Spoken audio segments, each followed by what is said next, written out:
बहुओं की कहानी। नीता को शरीफ शब्द पता नहीं था। घर के सारे काम वह एकदम सही करती थी। खाना बहुत स्वादिष्ट बनाती थी, लेकिन फिर भी आज का खाना अच्छा था ऐसा उसकी सास कभी नहीं बोलती थी और पति भी कभी उसकी प्रशंसा नहीं करता था। उसके बनाए हुआ खाना खाकर चुपचाप उठकर पति और सास चले जाते थे। उसने खाना खाया या नहीं इसका दोनों का फर्क नहीं पड़ता था। सास को वो पसंद नहीं थी। उसके हाथों से जरा भी भूल हो जाए तो सास तुरंत गुस्सा करती थी। उससे भी बुरी बात यह थी कि उसके पति और उसके बीच बातचीत ज़्यादा नहीं होती थी और उन्होंने ये चुप्पी बनाए रखती थी। वो उस पर ध्यान नहीं देता था। परदेश में पढ़ाई करते गया हुआ छोटा देवर मात्र समय समय पर नीता को फ़ोन करता था, पूछता था भाभी कैसी हो। उसका फ़ोन आने पर नीता बहुत खुश होती थी। अपना मन हल्का करने का उचित स्थान था नीता का। कुछ ही दिनों में देवर की पढ़ाई खत्म हो गई और वो घर आया। थोड़े समय भीतर उसे एक अच्छी नौकरी भी मिल गई। नीता को बहुत आनंद हुआ कि नौकरी लग जाने के बाद उसकी सास अपने छोटे बेटे की शादी के लिए बातचीत करने लगी। पर देवर को एक भी लड़की पसंद नहीं आती थी।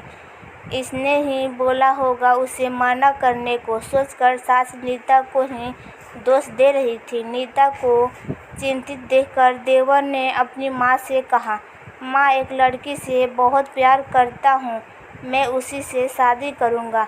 उसने जिद की। देवर जी ये बात पहले बतानी चाहिए थी ना।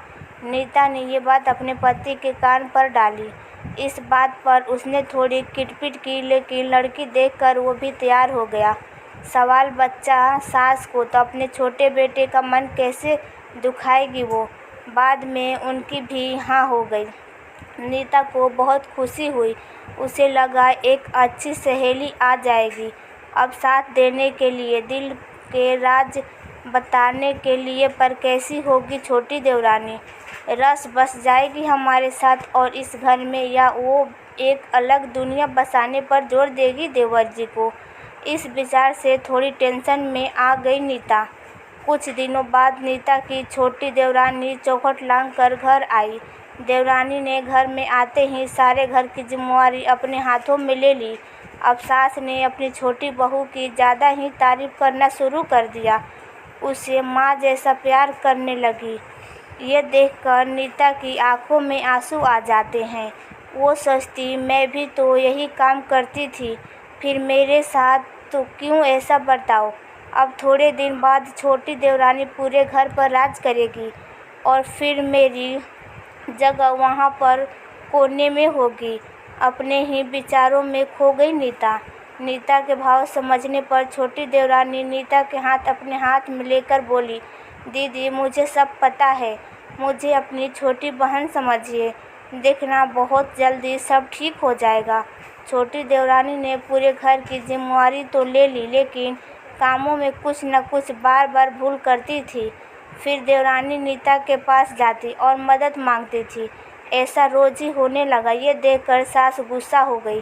मेरे रहते हुए वो छोटी बहू बड़ी बहू को क्यों पूछती रहती है।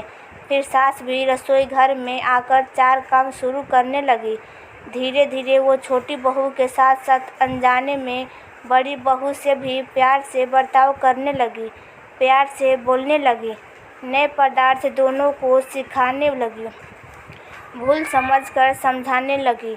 अब सास और दोनों बहुओं से अच्छी दोस्ती होने लगी। इस वजह से बड़ी बहू का स्वभाव भी अच्छा होने लगा। उसके स्वभाव में खुलापन आ गया।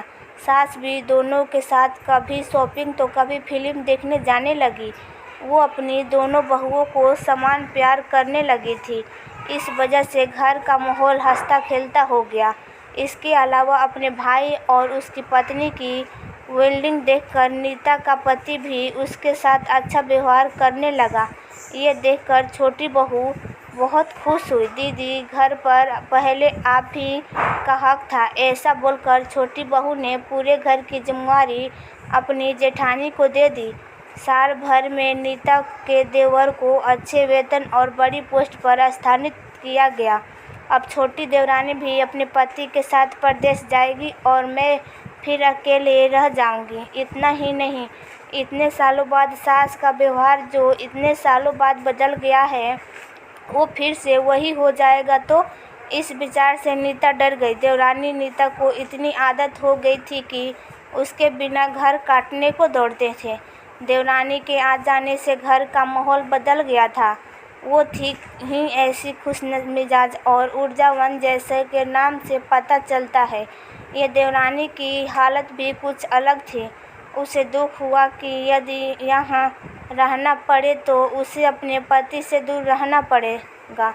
नीता के देवर की जाने का गड़बड़ और देवरानी मात्र टेंस होने का कारण नीता सोच में पड़ी। अंत में उसने देवरानी को पूछा तो देवरानी ने जवाब दिया कि दीदी, मैं तो सारा दिन नए स्थान पर अकेली रहूँगी, मुझे अच्छा नहीं लगेगा। आपके देवर को बोला है मैंने, शनिवार और रविवार की छुट्टियों में आप यहीं आ जाया करें। मैं भी उनके साथ जाया करूँगी बीच बीच में, थोड़ा बदलाव के लिए। उस पर वो बोलते हैं कि 6 महीने में वापस यहीं आया कर लूँगा। मैं अपने की नकल करके देवरानी बोली और छोटी देवरानी भी हंसने लगी। अपनी आंखों के आंसू पोंछते हुए नीता बोली, छोटी, ये दिन वापस नहीं आने वाले।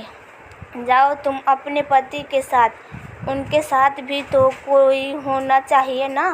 दीदी, आपने मुझे बड़ी बहन का प्यार दिया, वैसे ही भैया के रूप में एक बड़ा भाई मिला। ये भरा हुआ परिवार छोड़कर मैं कैसे जाऊं? वहाँ मन नहीं लगेगा। 6 महीने का तो सवाल है, वो आते रहेंगे यहाँ।